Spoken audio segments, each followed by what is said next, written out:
Здравствуйте! Чтобы от любой вакцинации получить максимум пользы, мало быть здоровым за месяц до вакцинации и после вакцинации. Да, это важное условие. Ваша иммунная система должна быть спокойна перед тем, как вы ведете вакцину. Но напомню, что она должна иметь возможность на эту вакцину еще и ответить.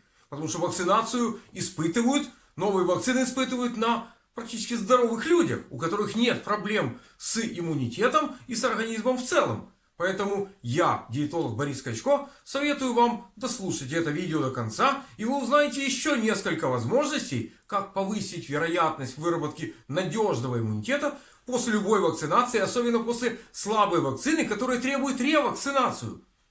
Этот признак показывает, что вакцина слабо иммуногенна, и ей в большей степени нужна ваша помощь, ведь вы заинтересованы в своем здоровье, в своем иммунитете.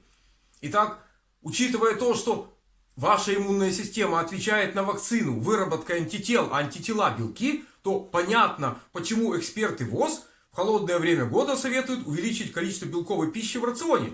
Не просто на согревание организма, да, белки в первую очередь препятствуют переохлаждению организма, но нужно более активную работу иммунной системы обеспечить белками. Иными словами, первый совет диетолога: за месяц примерно до вакцинации нужно увеличить количество белка в своем рационе от того количества, которое вы сегодня имеете. А добавите вы мясо, рыбу, птицу, яйца, молочные продукты, бобовые, орехи, семена, крупы, злаковые. Это уже, как говорится, ваш выбор, какую систему питания вы используете. Далее, что очень важно, после такого увеличения или изменения рациона должно отсутствовать вздутие живота. Но оптимально оно должно было отсутствовать и до этого тоже.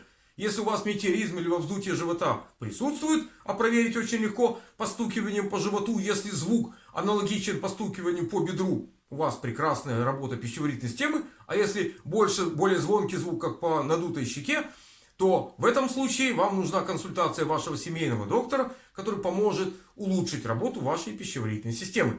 Также, что бы я советовал сделать на следующем этапе, я бы советовал увеличить уровень физической нагрузки и часть этого белка закачать в мышечную ткань.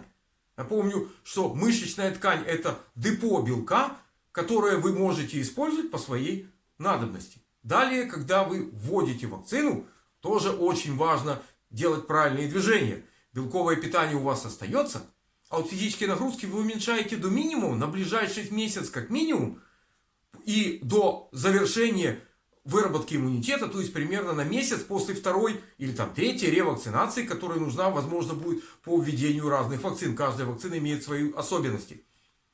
Снизив уровень физической нагрузки, оставив уровень белкового питания, вы создаете возможность для вашей системы иммунной адекватно ответить на введенную вакцину и получить надежный иммунитет. Далее, что важно уменьшить вместе с физическими нагрузками, это уровень стресса. Когда у вас стресс эмоциональный, ваш гипоталамус не выработает, не пустит белок на выработку антител по введенной вакцине от какого-то возбудителя. А он будет искать, как защититься от саблезубого тигра, который находится рядом, смерть от которого наступит быстрее, чем от любого вирусного или бактериального заболевания. Поэтому, чем ниже уровень стресса, тем более вероятна выработка надежного иммунитета. Ну и продолжая защитные действия в течение месяца после вакцинации, вы можете рассчитывать, что максимально возможный иммунитет у вас будет выработан. Если вам нужно больше информации, если вдруг вы заболели вирусной инфекцией, а в холодный период года самое опасное — это грипп, это коронавирус, есть такие книги, можете найти в интернете, купить и получить полезную информацию, как действовать в тех или иных случаях. А также, если вам нужна более подробная информация, как провести вакцинацию, то поищите в интернете мою новую опубликованную книгу «Вакцинация. Как получить больше пользы», и вы получите более подробную расшифровку тех полезных советов, о которых я рассказал в этом видео.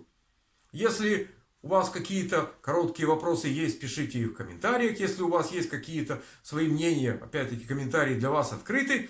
Ну а я на этой позитивной ноте крепкого вам здоровья и разумного к нему отношения это видео буду заканчивать и подумаю, как написать лучше следующее видео и опубликовать на своем видеоканале. До новых встреч на моих видеоканалах Доктор Скачко и Школа Доктора Скачко — это YouTube, а также Школа Доктора Скачко в Instagram.